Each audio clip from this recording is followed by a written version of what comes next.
அடுத்தபடியாக தமிழ்நாடு முஸ்லிம் தொண்டியக தலைவர் பேராசிரியர் சேவு முகமது அலி அவர்கள் இப்பொழுது உரையாற்றுவார்கள். சமநிலை சமுதாயத்தின் சிறப்புக்கு இவ்விழாவிற்கு தலைமையோடு தலைமை வைத்துக் கொண்டிருக்கிற பன்னாட்டு இஸ்லாமிய இலக்கிய தலைவர் நீதியரசர் மாண்புமை சீனு அப்துல் வஹாப் சாஹிப் அவர்களே, இந்நூலின் பிரதியை முதலாக பெற்றுக்கொண்ட எங்கள் அருமை பெரியவர் அல்கார் கலைமாமணி எஸ்.எம். உமர் சாஹிப் அவர்களே, ஜமால் முகமது கல்லூரியுடைய முன்னாள் தாளாளர் அருமை பெரியவர் கஃபூர் சாஹிப் அவர்களே, நூலுடைய ஆசிரியர் கவிஞர் திலகம் என் அருமை சகோதரர் அஷ்ரப் ஷஹாபுதீன் அவர்களே, கருத்துரை வழங்கவிருக்கிற என் அருமை சகோதரர் மௌலவி அப்துல் அஜீஸ் பாக்கவி அவர்களே, எனக்கு முன்னால் அற்புதமான முறையிலே ஒரு அறிமுக உரையை ஆற்றிய அருமை சகோதரர் ஆளுநர் நவாஸ் அவர்களே, வாழ்த்துரை வழங்கிய அருமை சகோதரர் பேராசிரியர் அப்துல் ரஜாக் சாஹிப் அவர்களே, இந்த நிகழ்ச்சியை தொகுத்து கொடுத்துக் கொண்டிருக்கிற கவிஞர் ஜலாலுதீன் சாஹிப் அவர்களே, சமநிலை சமுதாயத்தினுடைய ஆசிரியர் அருமை சகோதரர் ஜாஃபர் சாதிக் அவர்களே, இலங்கையிலிருந்து வருகின்றிருக்கிற காவிய திலகம் அருமை சகோதரர் ஜின்னா சருதீன் சாஹிப் அவர்களே, அருமை சகோதரர் முதிவர் எழுத்தாளர் அல் அசுமத் சாஹிப் அவர்களே, வருகை தந்திருக்கிற என் அருமை சகோதரர்களே சகோதரிகளே, உங்கள் அனைவருக்கும் என்னுடைய அன்பின் வர்க்கம் தெரிவிக்க கடமைப்பட்டிருக்கிறேன். இந்த நூலுடைய தன்மையை ஓரளவுக்கு இங்கே வந்திருக்கிற அத்துணை பேருமே உணர்ந்திருப்பீர்கள் என்று நான் தெரியும். எதேச்சதிகாரிகளுடைய அடக்குமுறைக்காரர்களுடைய அதிகார வர்க்கத்திலே இருக்கக்கூடியவர்களுடைய கொடுமைதனை அனுபவித்த 25 பேர் தாங்கள் அடைந்த சித்திரவதைகளை சீரழிவுகளை துல்லியமாக எடுத்துச் சொல்லியிருக்கிற உண்மை சரிதத்தை உள்ளடக்கியதுதான் இந்த நூல். அதை படிக்கிற பொழுது நமக்கு நன்றாக தெரிகிறது. எந்த திரைப்பட கதாசிரியனும் கூட, எந்த ஒரு புதிய ஆசிரியனும் கூட, சிறுகதை எழுத்தாளரும் கூட உண்மையிலேயே கற்பனையே செய்து பார்க்க முடியாத நம்முடைய கற்பனையை எப்படித்தான் விரித்து பார்த்தாலும் கூட அருமை சகோதரிகள் இருக்கிற காரணத்தினாலே சில விஷயங்களை சொல்ல முடியாது என்கிற காரணத்தினாலே மறைத்தே சொல்லுகிறேன். நம்முடைய கற்பனைக்கு அப்பாற்பட்டு இப்படியெல்லாம் இருக்குமா என்று நம்மாலே நம்முடைய கற்பனை சிறையை விரித்து பார்க்க முடியாத அளவுக்கு நடந்திருக்கிற கொடுமைகளை எல்லாம் இந்த நூலிலே என் அருமை சகோதரர் அஷ்ரப் ஷஹாபுதீன் வெளிப்படுத்தி காட்டியிருக்கிறார். அவர் சொல்லுகிறார், என்னுடைய சொந்த படைப்புகளை காட்டிலும் இந்த நூல் எனக்கு மனநிறைவை தருகிறது, ஆனால் அதற்கு காரணம் எனக்கு தெரியவில்லை என்று சொல்கிறார். அருமை சகோதர சகோதரர்களை எண்ணி பாருங்கள். ஜப்பானிலே சுனாமி, ஆயிரக்கணக்கானோர் மாண்டு போகிறார்கள். இங்கே தொலைக்காட்சி பெட்டியிலே அந்த காட்சியை பார்த்துக் கொண்டு ஸ்வீட் காரம் காப்பி சாப்பிட்டுக் கொண்டிருக்கிறோம். வட இந்தியாவிலே ரயில் விபத்து, நூற்றுக்கணக்கானோர் பலி. வருத்தத்தினுடைய கோடு கொஞ்சம் நமக்கு அழுத்தமாக இருக்கிறது. தமிழகத்திலே பள்ளிக்கூடத்திற்கு அழைத்து சென்ற பள்ளி வாகனம் கவிழ்ந்து 20 குழந்தைகள் மரணம். துடித்து போகிறது, துடியாய் துடித்து போகிறது. நம்முடைய உறவினர், நம்முடைய இல்லத்தை சார்ந்தவர் திடீர் இழப்பு, கண்ணீர் ஆராய்ந்து. மனிதனுடைய மன உணர்வுகள் இப்படித்தான் உலகம் எங்கும் இருக்கிறது. ஆனால் ஒரு மனிதனை புரிந்து கொண்டவர்கள் இந்த உலகத்திலே இருக்கிறார்களா என்றால் மிக குறைவானவர்கள். பேச்சுக்கு வேண்டுமானால் சொல்லுவார்கள், மனிதனை புரிந்து கொள்கிற ஆற்றல் எனக்கு உண்டு என்று வெகு சில பேர் சொல்லுவார்கள். ஆனால் உண்மையிலே புரிந்திருக்கிறார்களா என்றால் இல்லை.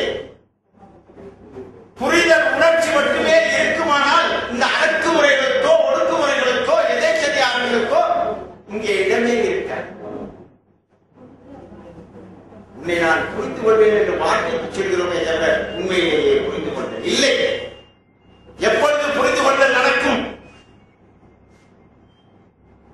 நெப்போலியன்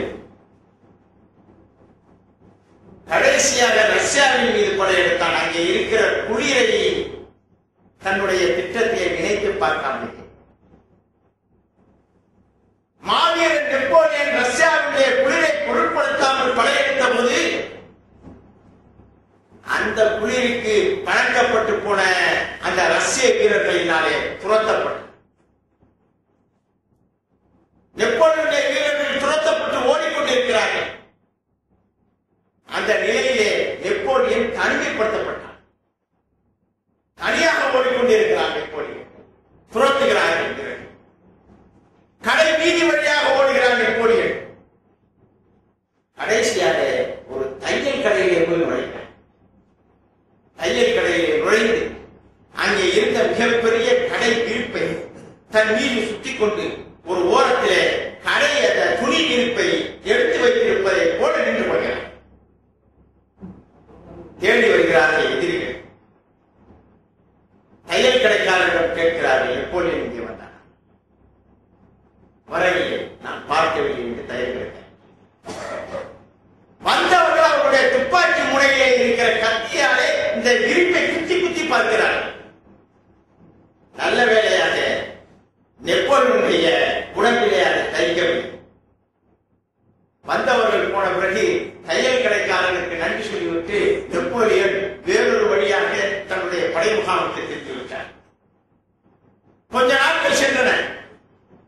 அந்த தையல் கடைக்காரருக்கு நன்றி சொல்வதற்காக அவரை அழைத்து வாருங்கள் என்று ஆட்களை அனுப்பி அழைப்பித்தார். நெகிழ்ந்து போனார் தையல் கடைக்காரர்.